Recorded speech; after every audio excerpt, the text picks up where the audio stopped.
Give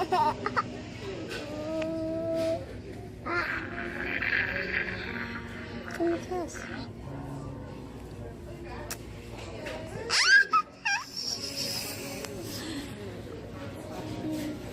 Give me a hug.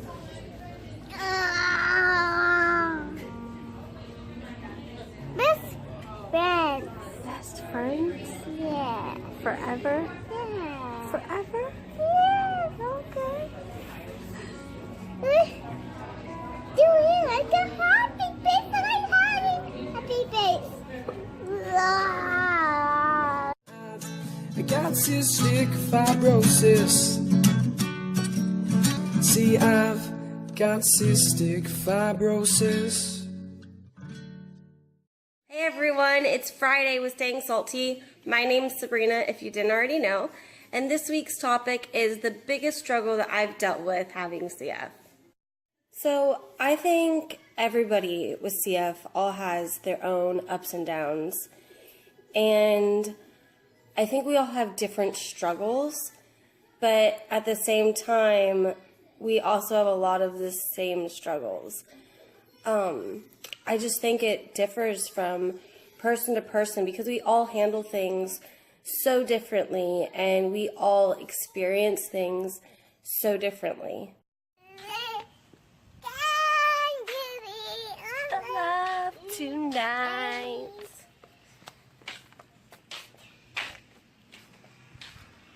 Are we waiting for the school bus? Yeah. Starting out from birth until now, my struggles have constantly changed. I would say in 2012 is when I've experienced a huge life-changing event. And it was one of the best things that happened in my entire life and one of the worst things that have happened in my entire life at the same time. So in 2012 is when I gave birth to my son Chandler. It's really hard to talk about it, and I'm not going to go into details because there is so many things that happened, and I know it's really confusing because you guys don't understand, but that's for another video another time. So I'm going to say the biggest struggle that I have now dealing with CF, and it kind of has always been a struggle for me, but now 24 years old, married, going to school, having a 4-year-old, like this is the number one, excuse me, the number one biggest struggle that I have, and it is control. And not being able to have control. I grasp at wanting to have control of my life so unbelievably hard that it stresses me out. It makes me a not so nice person at times, and it brings me huge anxiety. Like I said, I've always kind of had that problem with wanting the control, and when you have CF, you don't have control, and you only have so much control of how your life is going to go and what's going to happen. And you could wake up one day feeling completely fine, and then the next day wake up and feel like complete crap. So you don't have that control of how your body's going to feel, how your body is going to react to medication, what the next step is in your life. Even like, for a medical procedure, you don't have that control.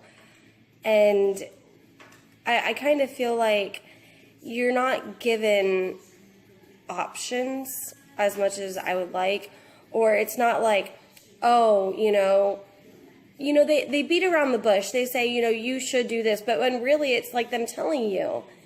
It's always been like that. I've always been told what to do as I was growing up, as in like, hey, do your medicines now, do this now, take these pills now, hey, you're sick, you need to go in the hospital now, or, it's not really an option.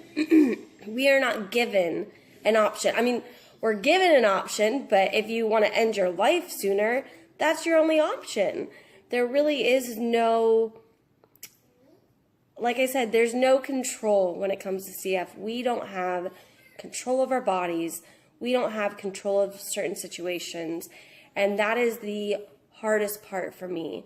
And I want that control. I want to be able to have the option to choose what I want to do and it not affect my health in a negative way and it not eventually kill me one day. You know, I get it now that we are not normal, because we're not, and that we can't just wake up like everybody else and get on with our day. That we have to take time out of our day to do our medications and take enzymes before we eat, or check our blood sugar multiple times a day, or give ourselves insulin before we eat. Whatever it is, we have to pause or stop or take a break out of our lives and our schedule to fit in taking care of ourselves.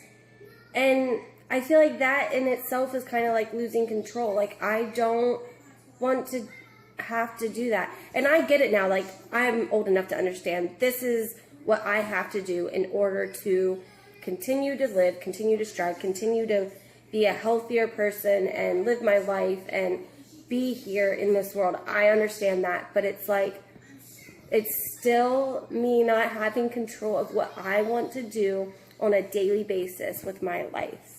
And that drives me nuts. So control is one struggle that I really have. Another one is, and this kind of plays into control, is being selfish. I've been told multiple times that I need to be a selfish person. By being selfish, I mean putting myself first. Being a mother is, that's one of the hardest things to do. And, you know, mothers always put their children first. They tend to their children's needs. And that is another huge thing that I had a really hard time doing. You know, a doctor telling you, you know, you need to put yourself first. It's not easy. And I want to say, being a mother that has cystic fibrosis, especially a new mother, that is one of the hardest things that I've ever had to overcome. And now I'm still learning to have to be a selfish person and put myself forward and kind of understand that if I don't take care of myself and I'm not healthy, then I'm not going to be able to take care of Chandler. So it's hard at times still, but now that he's getting older and more independent, it has gotten easier. But in the beginning, like, I would sit there and I would just cry because I didn't want to have to stop and have to do things to take care of myself. I wanted to take care of my child. You know, if he needs something or asks for something, I didn't want to have to tell him to hold on. But now I've learned that's really my only option.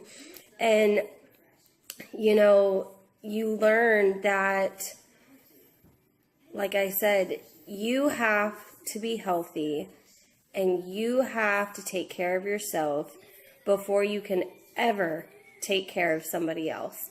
And that's the main thing that it comes to when it comes to being selfish. And you have to learn how to control that. I'm going to tell you guys a little bit about my story and giving birth to Chandler and having a child. And it might help you guys understand a little bit more of what I mean when I say control. Because that's really where it all starts. That's where it really triggered me, was in 2012. And I realize that now. And like I said, becoming a mother, that's where the selfishness comes from. So here you guys go with my story. So Chandler was born 26 weeks premature, and he was in the NICU for about 4 months. We didn't get out of there until I think it was I don't know, maybe like a couple of days before New Year's or the day before New Year's in 2012. But I was put in a medically induced coma whenever I gave birth to Chandler, so I wasn't even aware or awake for it. I woke up about 2 months later, and that's when I first actually remember holding Chandler and looking at Chandler and everything. But I was trached, so I couldn't talk at all. And I also had chest tubes in, and I lost so much weight. I was down to 60 pounds that I had to relearn how to walk and gain my muscle back. It was really just a horrible experience. And not being awake or aware of your own child's birth is honestly one of the hardest things I've ever had to go through. And me and him both pulled through. There's a lot more about the story, but that's just a little bit of our situation and everything that happened. Bye.